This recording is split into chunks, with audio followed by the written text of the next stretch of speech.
തല ഷാഫിയാക്കൾ തടവുന്നത് പോലെ തടവിയാൽ പോരാ, കുറച്ചും കൂടി കയറ്റി തടവണേ.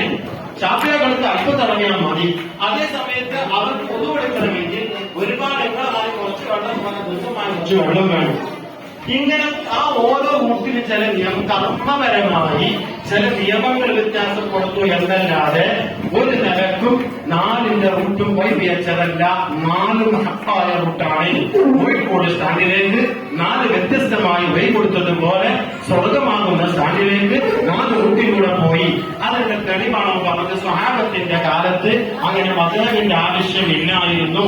എല്ലാ സ്വഹാബികളും വിശുദ്ധ മുത്തുനിബിത്തങ്ങൾ പഠിച്ചെടുത്തനുസരിച്ചും ഇജ്തിഹാദ് ഗവേഷണ പടുക്കളായത് കൊണ്ട് തന്നെ അവരതിനനുസരിച്ച് മതവിധി കണ്ടെത്തുകയും പഠിക്കുകയും ചെയ്യാമായിരുന്നു. അതുകൊണ്ട് ഇന്ന സ്വഹാബിനെ അംഗീകരിക്കണമെന്ന് മറ്റൊരു സ്വഹാബിന്റെ നേതൃത്വമല്ല. ഒരു ഉദാഹരണം, ബഹുമാനപ്പെട്ട സിദ്ദീഖ് റളിയല്ലാഹുവിനും ഉമർ ബിൻ ഖത്താബ് റളിയല്ലാഹുവിനെ കുറിച്ചും സ്വഹാബികൾക്കിടയിൽ ചെറിയ അഭിപ്രായ വ്യത്യാസം വന്നു. എന്താണ് അഭിപ്രായ വ്യത്യാസം എന്നല്ലേ? സിദ്ദീഖ് തങ്ങള് നിസ്കാരം കഴിഞ്ഞ് അതിന്റെ സുന്നത്തും കൂടെ കഴിഞ്ഞിട്ട് വിത്ർ നിസ്കരിച്ചിട്ടാണ് ഉറങ്ങുമായിരുന്നുള്ളൂ.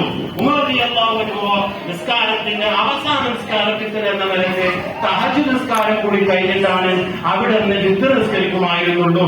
മനസ്സിലായോ?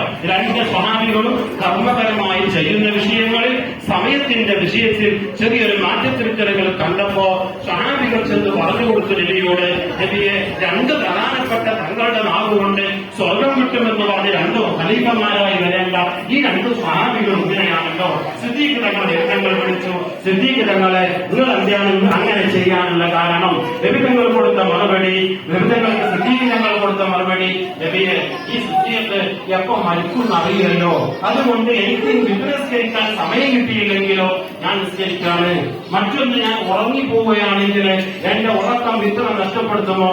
സുബഹിയുടെ സമയമായി കഴിഞ്ഞാൽ പിന്നെ വിത്രന്റെ സമയമില്ലല്ലോ. ബഹുമാനപ്പെട്ട ഉപകരണങ്ങൾ ചോദിച്ചു, അല്ല ഉപകരണങ്ങളെ നിങ്ങൾ ചെയ്യാനുള്ള കാരണം? മറുപടി കൊടുത്ത്, നബിയെ മരിക്കുകയാണെങ്കിൽ മരിക്കട്ടെ, അങ്ങനെ ഉമർ ഉറങ്ങാൻ പറ്റുമോ?